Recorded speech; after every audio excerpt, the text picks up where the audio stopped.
It's the SDG podcast. Before we get started, you can check us out on the web at solutiondesign.com/podcast or find us on all the social medias, LinkedIn, Twitter, Facebook, and Instagram at Solution Design Group. The red light is on. Welcome, everyone, to another podcast. With us today, we have Peter Lawrence, Chad Jutner, our special guest, Julia McCoon. Hello. And I'm Kyle Bacher. And today we're going to talk about the big event that we just had on Tuesday. And let's just dig into it. Maybe, Kyle, it might help to explain what that is for people that haven't heard it, because it's a very ambiguous name, right? The big event is a one-night conference. It's lightning in a bottle. It's 3 tracks, 5 speakers doing 15-minute presentations with leaving 3 to 5 minutes for questions. And topics vary, special interests, some tech topics, soft skills, how-tos, all that kind of stuff. So SDG Julia, is big event. We have a once-a-year brand, like a once-a-year thing for our consultants and operations folks called the big event, where we present to each other various topics, and we have a blast. Yes. This year's was wonderful. This was the first year I was actually able to present in person. Whose idea was the big event? That's a question I've been waiting for. and you didn't even plant it with me. I didn't even do that. No, I did get a sash. It was my idea.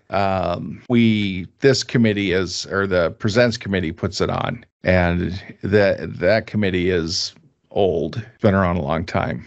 And Peter, was it 2014? 2013, we were sitting in one of our meetings, and I said we should have a big event, and kind of outlined it. And I thought we should have something more than the regular presentations that we do. Have one big night of food and fun, and we've been doing it since then. And it's been a great time, unless you're working the event and dealing with technical issues and running around and all the prep and worrying about making sure everything's going well. So I love the event, but it takes its toll on me. So it's work, but I'm happy to do it. I am also happy to complain about it. So I watched your dry run, Julia, on spoon carving.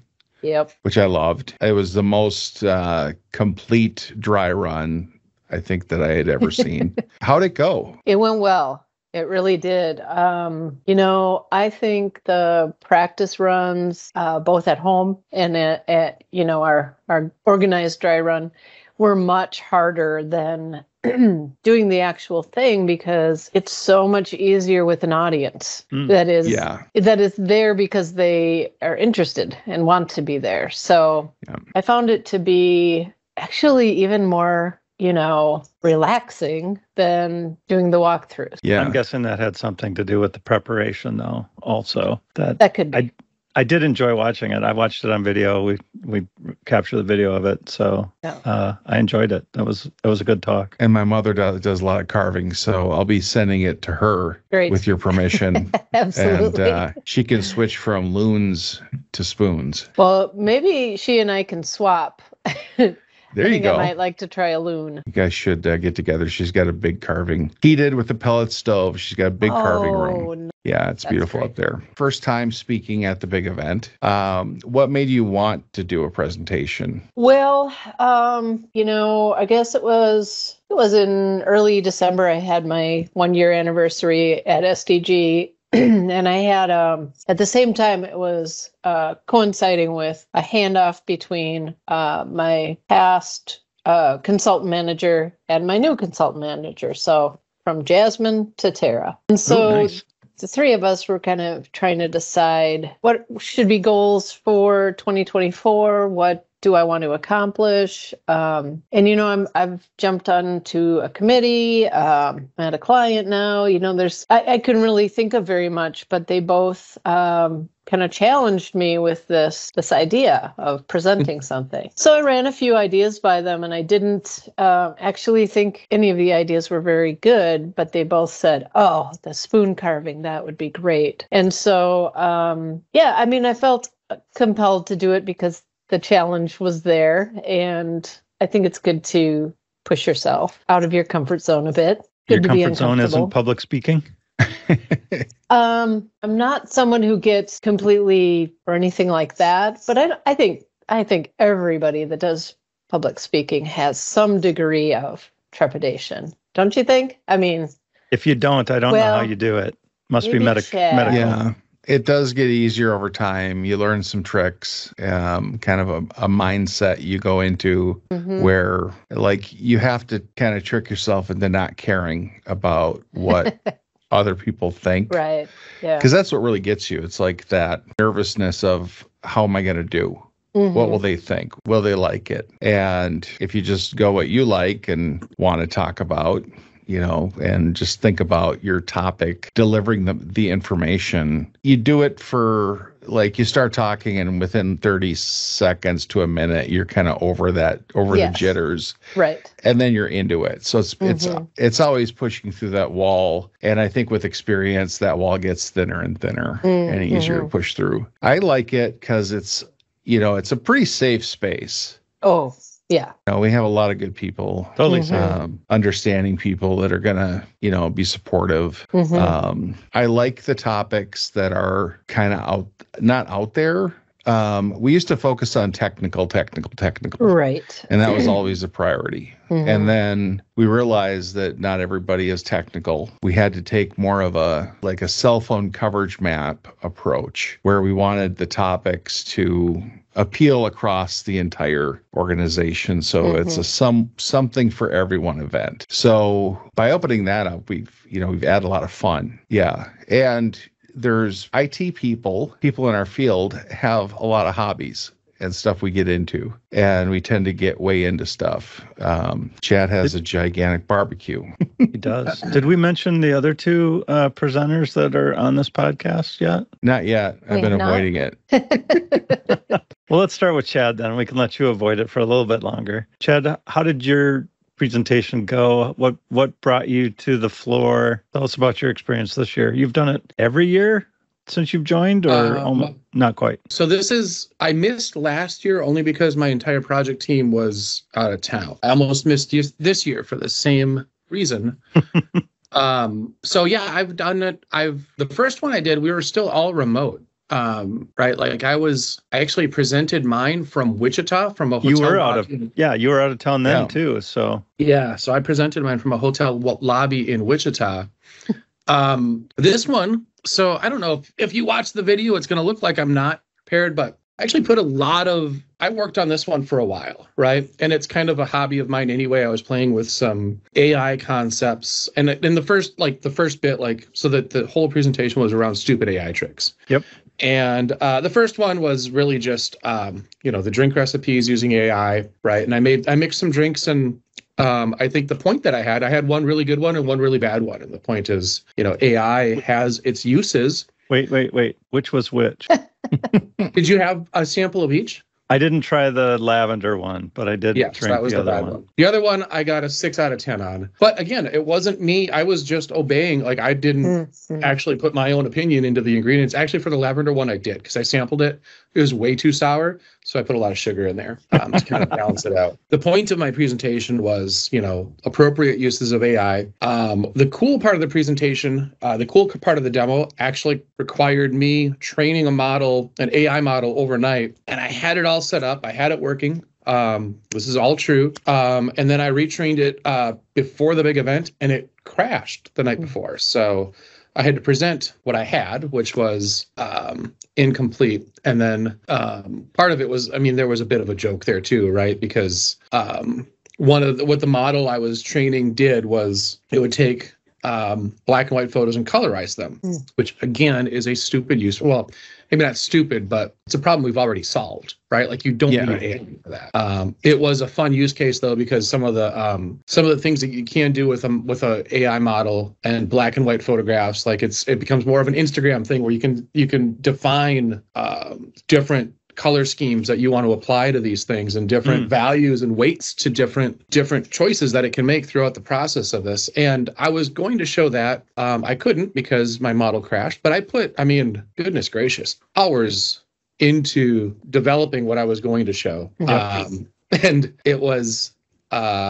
it probably didn't come out looking like I put that much time into it, but I don't know. I thought, it was still fun, right? Having the conversation about appropriate uses of AI to the audience that I had was great. The being able to show, like, I took a different approach than everybody else. Everybody else had PowerPoint decks and everything was. Julie, I'm sorry I didn't make it to yours, but I saw a couple other ones, and there was nice slides and everything else walking through the process. I thought we had to. Oh, You weren't paying attention. It's highly recommended. Highly. So it's highly recommended, sure, but also at the same time, like, I hate demos that are just like reading off of a slide, right? So Sure. What I wanted to show was real code, which folks kind of saw. I wanted to show real results. And doing that in a slide is, I don't know, not as great. Maybe a little more nerve-wracking for some of the folks in our organization, but it worked out fine, right? Like, you don't get a preview of what you're going to see. You took two big risks, and one is the running the machine learning stuff. It's not a sure bet. I've had I was doing a lot with Stable Diffusion, and you do the wrong thing and it takes 2 days to render a video.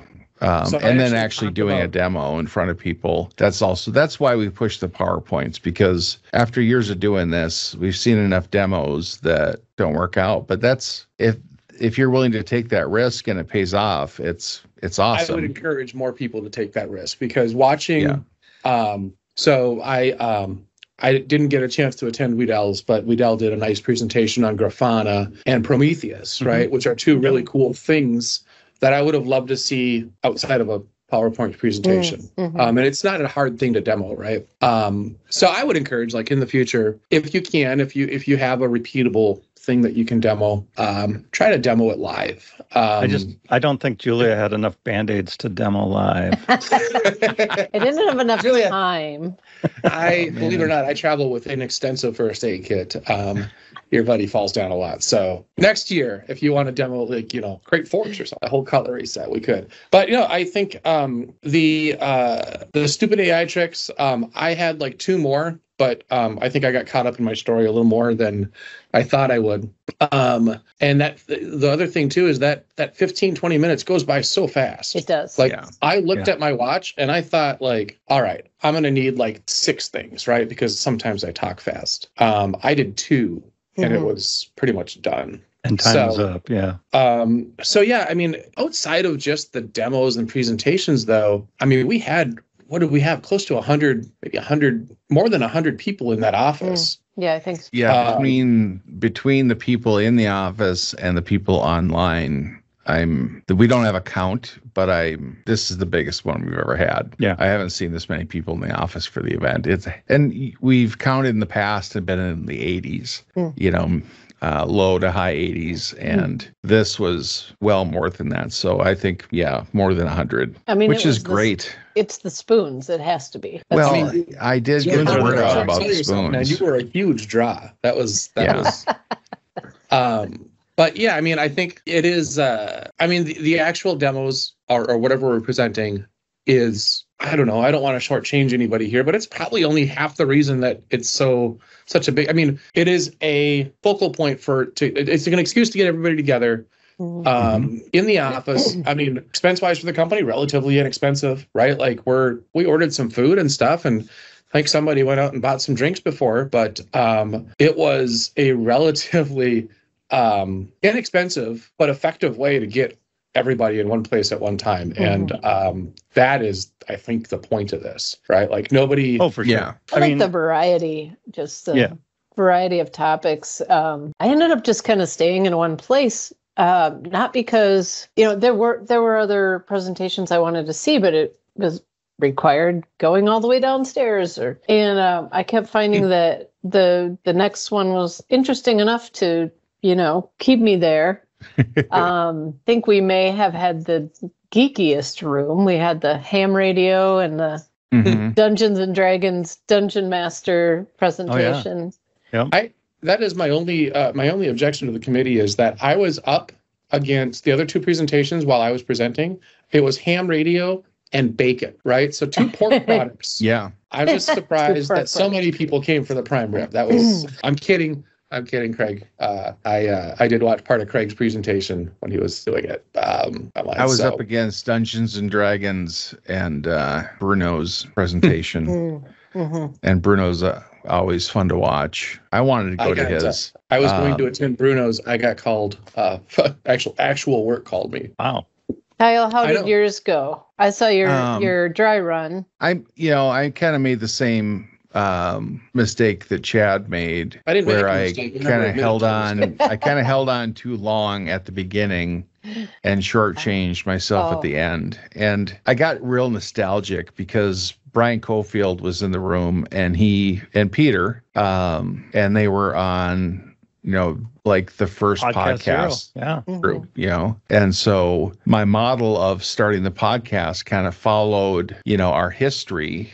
And I wanted to dig into that a little bit. So I kind of it was kind of funny too, because I put up a slide of the conversation that these guys had, my paraphrasing of it. And they started reading their own lines. And and I was like, man, we should have had everybody here and had put on a show, dramatize the event. But the main point I wanted to make was the commitment and what it takes, what you're up against. And what was your topic? I don't think we got that yet. Oh, starting a podcast. Right. Apropos. Starting at this. Mm-hmm. Yeah. And, it wasn't a hugely popular topic. There was, I think it was a niche of people that were interested in starting a podcast. I didn't there were plenty fill of the people room. in that room. I didn't count. Plenty. I just didn't see anybody standing. Oh, I see. You wanted to pack them in wall to wall. We had enough I chairs. did. Yeah. Well, you should have offered bacon. Then maybe you could I know. have done extra. Chad packed that boardwalk room. There was people standing. There were drinks. And because he brings the fun. I went to Craig's. I think my favorite though was Jason Scherschlitt's one on the flag, the new Minnesota flag. Mm-hmm. He provided so much history, and he's always fun to listen to. He's got such good mastery of the English language, and he does so much research and really digs into it, and it was fun. But it was enlightening, the whole process of, how the Minnesota flag came to be, and the North Star flag, which I didn't even know about. And I want to rewatch that one. There was so much in there. But Peter, you were there. Did you have a favorite demo that you saw? No, you don't say the favorite. Which ones did you go to? There was 12, right? So I went to 5, and I watched Bruno's dry run, and then I watched Julia's for this podcast, so that I was prepared to ask hard-hitting spoon carving questions. So I saw a little bit of the soft skills. I saw a little bit of the technical stuff with you two. I saw both of yours live in person, and I forget the Paul's I saw, and so I feel you like don't I'm have missing. to pick a favorite. And Baby J's too. You don't have to pick a favorite, but and yeah, I'm just gonna pick a favorite with 3 presenters here. This will be easy. Random number generator 1 through 3. I thought they were all really good. Chad, I did notice that you felt like you had 20 more minutes at the end, and we're racing to get through everything. I like the history, Kyle. I heard your pregame plan for this podcast, and I'm like, where's the bag of all the stuff? And yeah, it's hard to get through all this stuff and keep on track. I had the duffel bag. You did. I should have. You didn't break out. You didn't break it out and anything. I thought of it, you know, and it's hard. It's hard. Julia, this is your second one. How would you compare the two? My first one. This was your first one. Yeah. Oh, you didn't make it to the other one. Oh, cool. Last year, I was remote. For some reason, I watched a few, but I certainly didn't get the experience. It's very different kind of being in person. I would agree. And as a presenter, that once I started, like you said, Kyle, any jitters went away. And I found that, I don't know, it flowed really well, just knowing that, seeing people be engaged. And I brought a bunch of spoons to pass around. So that generated quite a few questions after the fact. In fact, I had to kind of wrap it up quickly because there were so many questions. And I just had someone hit me up today and saying they want a spoon. So that's awesome.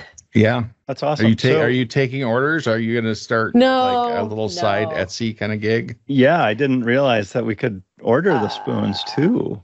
No, that isn't happening right now. I mean, I'll take a spoon I'll take you to a baseball game with Maria if we can little baseball for spoon swap.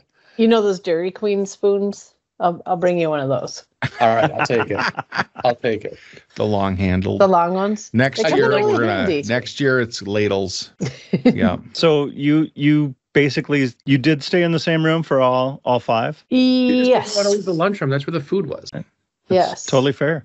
Well, Cooper, I don't know if any of y'all saw his, but it was like freestyle nighttime after dark photography.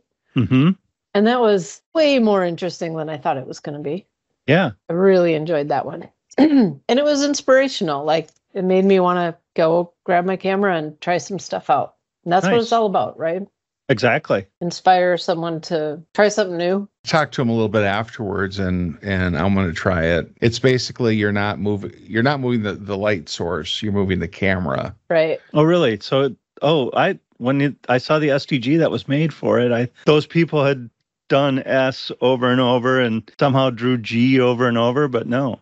That one, the camera was stationary, but the shutter was open for 4 seconds. So everybody had time to do their letter. So he does it both ways. That's cool. Yeah. Yep. But some of them are like, he's moving the camera around and getting different shapes and squiggles. So, I mean, it sounds like an enthusiastic response to a topic that you didn't really know you were interested in. Oh, right? Absolutely. Yeah. One of the things with the 2 rooms upstairs and then the basement, I think we had better kind of dispersion when we used the bunker. So we had one on each floor.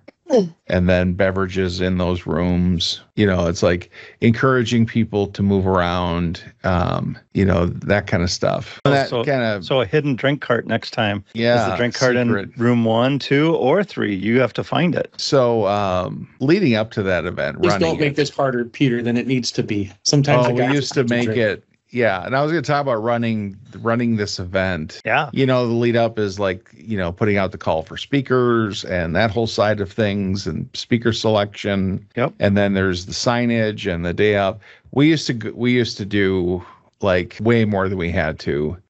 Speaker shirts. T-shirts. Yeah. I like the purple ones, but the complaint was, I like these shirts, but I would never wear this out in public. It's like, let's not do shirts. Let's save us a whole bunch of time and effort. And that's, I think that's a good approach, is streamline it down to the bare bones and then build back what makes sense. I do like this year. It didn't seem like it was overly complicated, right? I mean, get videos set up in 3 rooms, 3 locations, get some food, send some invites. It was really it was what we needed after. Yeah. Last year was in person too, right? it was. Yeah, it was. Yeah. It was hybrid. I remember because last year, my friend Brady gave a presentation at the big event, but we were all up. Our entire project team was up north. And so he gave his presentation, left immediately to come hang out with us up north. I thought that was amazing. I would not have done that. Driving from Golden Valley to Nisswa. Couple hours, no big deal. So for me, this was the first one that I've actually been in person for. And I thought it was pretty cool. I think one of the things I liked about this more than anything is, for whatever reason, I mean, there were so many people whose faces I only see once or twice a year that I saw. Yeah. And this is one of those times that I see it, right? So I usually see folks here and I see them at the our Saints game. And, this is one of our one of the ways events. One of the ways that we mark the passage of time in a year, right? We have the big event in February. We have the Saints game in June. We have a holiday party in January. I mean, if it were up to your buddy, we'd do one of these a month. I realize that is incredibly unrealistic. But in order for us to keep in touch with each other, especially, with the number of project teams that we have all over the place, things like this are massively important to me, and I'm glad I was able to be a part of it in person this time. Yeah, that's huge. Julia, you've been here, it sounds like a little bit over a year based on your comments. Right. Enjoy meeting, like this is one of the few in-person events. So did you meet a lot of new people in person or? Yeah, I did. I guess where I have met the most SDG people is unfortunately by sitting on the bench for a long time.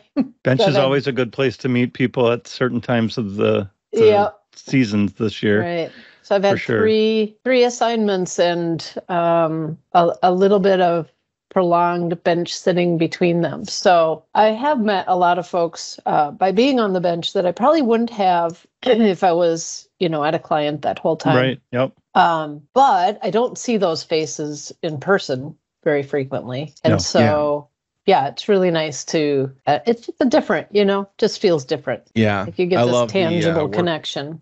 The big work from office days we have. A lot of people in that way. I like, Thursdays, there's a couple of groups of people that come in every Thursday, and there's a boardwalk group, and then there's the Chad team, Chad and Sarah, Brady. You guys come in regularly, like once a week, I think. We've made it a point since, I've loved the in-office days on Thursdays, and we used to have them bi-weekly. But it was such an important thing that we just kept doing them literally every Thursday. And there's, it's me and Brady, and Sarah, Greg. There's about 4 or 5 of us that come definitively, and then that attracts a couple more tangentially. And, that's important to me. I like that we do that.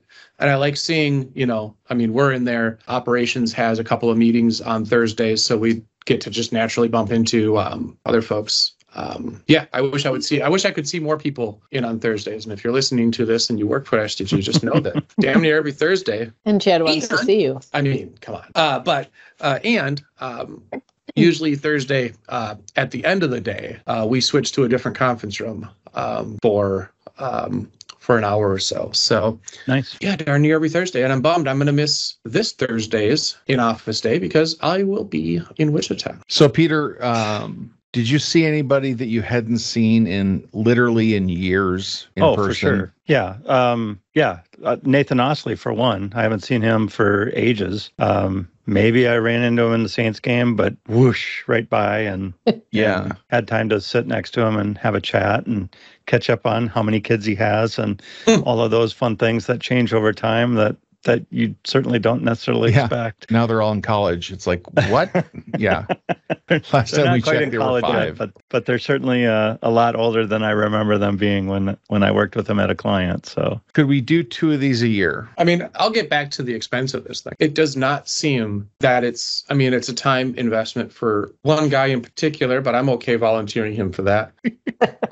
And I think, he just needs to buy better microphones. That plan is already in the works. And the wood chipper, everything. I think it is a busy day for a few people, but it is cathartic for the 100 or so people that showed up this time to see. And minimal expense, easy to do. Goodness gracious, why not? I think we can do multiple. I don't know how much work it really is. There's discussion and things in the committee meetings. Speaker selection is difficult. Can I ask you really quick, how many presentations do you get proposed to you? I think the highest we've had is 2 or 34. That was a tough year.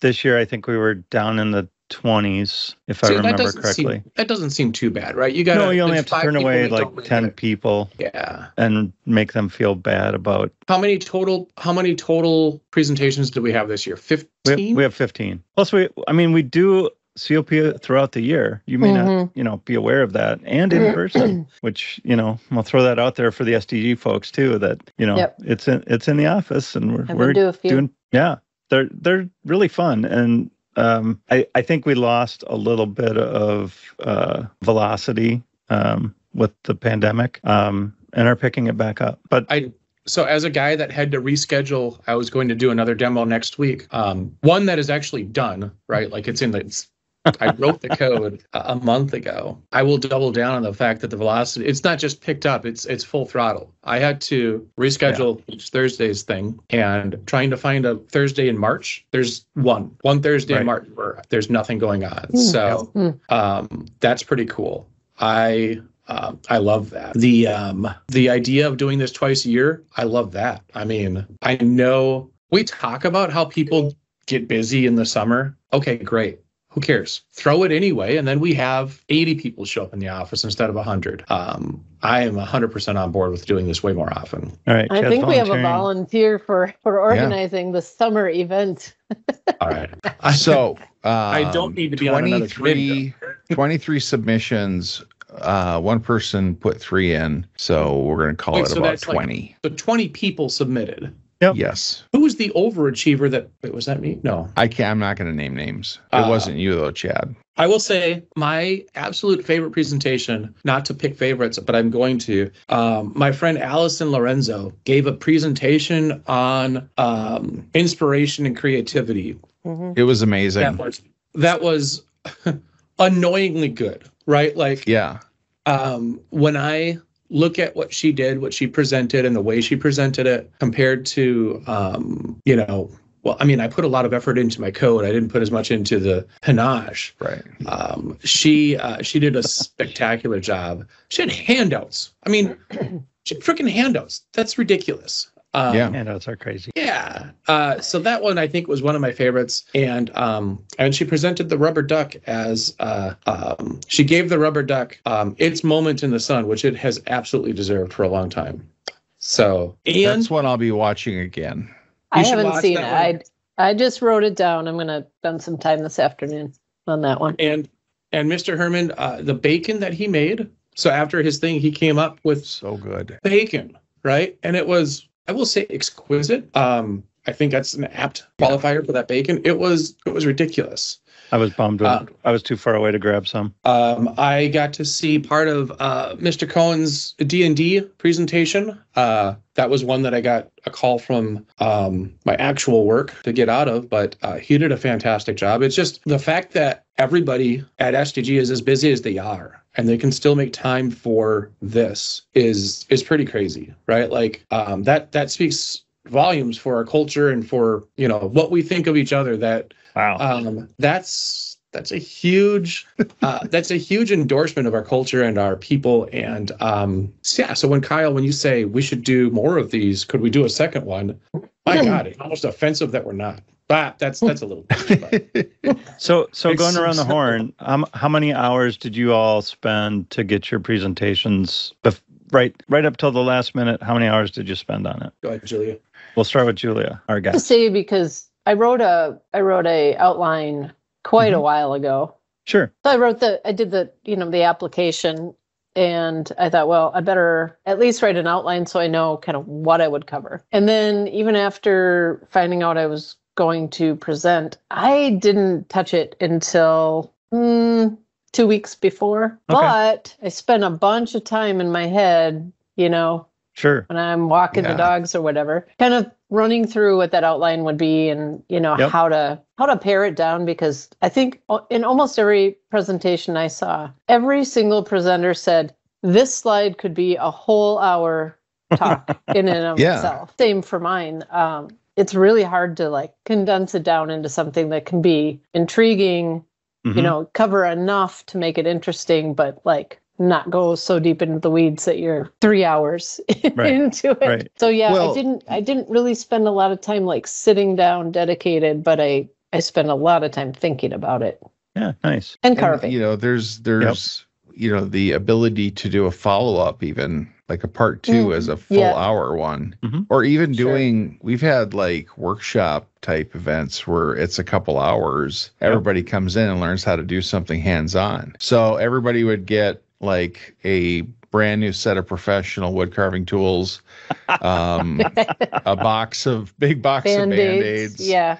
I'm a little worried about ambulance outside. The liability of teaching people to use a knife. they'd have to wear those anti-shark suits. Yes. Kyle, how long The did you spend chainmail. prepping your podcast demo? I probably spent about 4 hours total. And that's just digging into it. This, of course, making the slides is, I like the slides to be kind of fun. I wish looking back, there's more I want to do and flesh out in certain areas. I'm actually going to make a timeline, and add it kind of more of a visual guide, getting it actually started. Like, this is the to-do list. I would like to do this podcast in person more often, and I'm specking out ways of doing that in our current space. And I think I found the perfect spot and setup that we can do. So it's not your office, thankfully. It's not my office. No. It's, I'll tell you later. I'll tell you at our next meeting or something. But Sure. Yeah, I love this event, and it's hard work. It takes a lot out of me, especially if I'm presenting and getting the laptops ready and the cameras and testing everything, and then having it go wrong and responding quickly. No amount of testing works with this setup. I don't know how. I don't know why. I don't know how. I don't know, those microphones, all of a sudden they just start crackling and go bad. For mine, I spent, oh my God, a solid 6 hours just on the drinks themselves, right? So I seriously did. You did a lot of drinking. It wasn't so bad. But I tried, I tried a bunch of these things, and I wanted them to present beautifully. And I think it sat for a little longer, but the orange one had edible glitter. So I bought edible glitter. I bought all these ingredients. I did a lot of prep for that part of the event. Wait a minute. I ate edible glitter? I didn't know that. Oh, there's no warning. So yes, there was edible glitter in both of them. It was more prominent in the orange one. So I think 6 hours, a couple hours running around town trying to find creme de valet for one of them. That took a while, and then I probably spent, a solid, I don't know, 12 to 16 hours on the code that I presented, which was a bummer because it didn't, actually work. And then the night before, I was up till 1:30 trying to, making sure the model ran. And then I had the issue where I couldn't get it to recognize my GPS. A whole bunch of stuff happened at the last second. But all told, it was more time than I think I thought I would spend on it. So next one's, yes, I might just stick to slides because I could do slides. Back to the slides. Pretty quick. Well, you did do slides too, Chad, right? Didn't I see slides in the deck? I had 3 slides. I reused the template. I kind of love the template that I used for my last AI meeting, and the general theme of the images that I have it generate for me. So I used those. And then we switched over to the code and stuff pretty early on in that demo. Yeah. But yeah, it was, even if it doesn't come across in the demo, folks are, I know Allison put a lot of time into her. She had handouts that were gorgeously designed.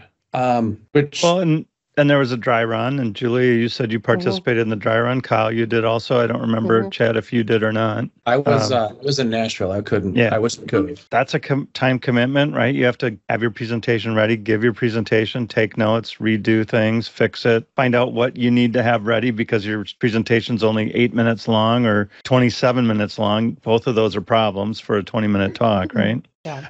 It's easier if you're the last presenter of the night. You have a captive audience. But, that's true. Yeah, I had so many. So I had 2 more things that I was going to do. One of them involved somebody in the audience. Probably a good thing that I didn't get to that one. And then one of them involved having Prince teach you to code using AI. Nice. That would have been cool. It actually. I still have it, so that I might pocket that for I'd another like to see that. It's because I had it. Yeah. So basically, you know how he writes, right? Like he was doing emojis before everybody else was, and everything else. Yeah. And I got some pretty nice output from a couple of different models around that, and then you can reinforce the models with. So anyway, I would like to see the result of the colorization of those black and white pictures. That was really good. I will get that model up and running here pretty soon and show those. Maybe all of this can be brought into the learning community. There's potential there. So we do have an SDG learning community around AI. The next committee meeting or the next demo that we're going to have is around AWS Bedrock. Am I plugging AI, the AI community now? So yeah, Sarah and I are going to demo AWS Bedrock, like real live demo with real code and everything that actually works this time. We've got mapped out, I think, if not a year, at least 8 months worth of monthly demos and meetings and things that we're going to talk about for this, because it's a pretty big deal right now. And, we don't want to let off the gas at all. So yeah, maybe the Prince stuff will make it into a future meeting. It seems more appropriate for a big event presentation. We have the summer one in the summer. Yeah. Yes, we'll do this. Chad is organizing. I heard it. The late summer big event. We'll do the Prince. The late event. Mr. Rogers Nelson teach you all to code, and you'll have a blast. All right. Well, I know you guys have some stuff to get to. Busy days, busy people. So any parting thoughts before we shut her down? I would do it again. And I know y'all have crossed that bridge, but I would definitely do it again. Knowing what I know now, it was a good experience. It was very, very casual and very friendly. People were super just enthused about the topics and just being there. So if anyone out there is kind of on the fence about it, just do it. Dive in and do it. You learn something, and I think the presenters were kind of treated like rock stars. So you just got so much cheerleading and it was great. Up to it. Yeah, it was great. Yep, it's great to be a speaker. Really it's great to be in the audience. It's great energy. It's a very friendly room. Very friendly room. All right. Well, I think with that, we'll shut her down and say goodbye, everybody. Goodbye, everybody. Goodbye, everybody. Goodbye. Solution Design Group is a digital product consultancy in Minneapolis. Check us out on the web at solutiondesign.com or look for us on Facebook, Twitter, LinkedIn, and Instagram at Solution Design Group.